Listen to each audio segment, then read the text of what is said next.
पारू, हे बघ तुझी ही जी काही कामं आहेत ना आता ती पटापट आवर. आज संध्याकाळी आपल्याला बाहेर जायचंय. बाहेर जायचंय? कुठं बाहेर जायचंय?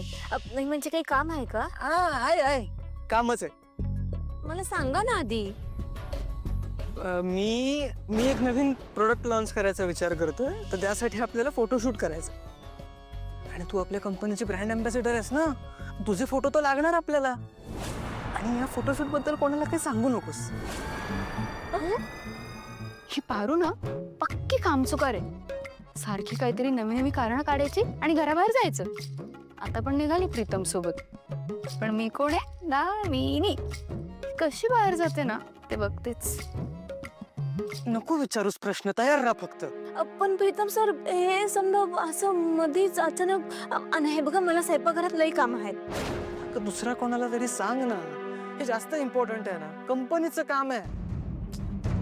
हे बघ तू तयार राहा, हवं तर इथूनच तयार होऊन जाऊ आपण. ओके, मी दादाला सांगून आलो. हा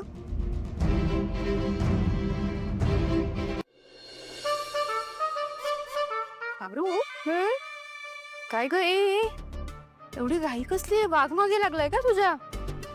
बरं, ते सगळं ठीक आहे. मला सांग, आज स्वयंपाकात काय बनलंय?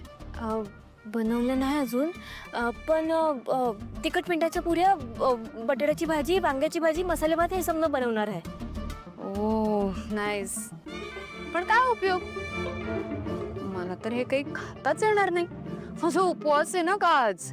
आज तुमचा उपवास आहे? पण असं अचानक नाही, म्हणजे तुम्ही कधी उपवास धरत नाही ना? धरत नाही म्हणून काय झालं? आज आहे ना. हे बघ, तुला काही अडचण असेल तर तसं सांग. तुला तर माहिती आहे मला उपवास अजिबात झेपत नाही. मला ना अशी चक्कर येते. त्यामुळे उपवासाचं असं खूप काय काय बनवायचंय. मी तुला सांगते लिस्ट, तू लक्षात ठेव. साबुदाण्याची खिचडी, नंतर वरईचा भात, शेंगदाण्याची.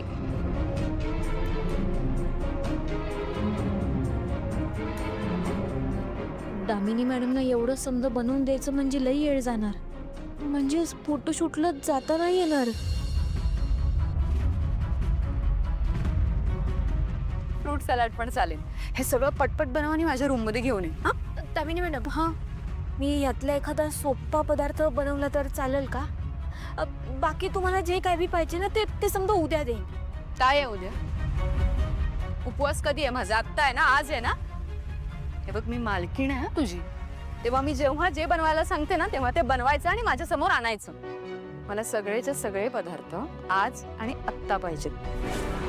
बाहेर अजून खूप काम आहे पारू. तेव्हा पटापट आवाराने ये.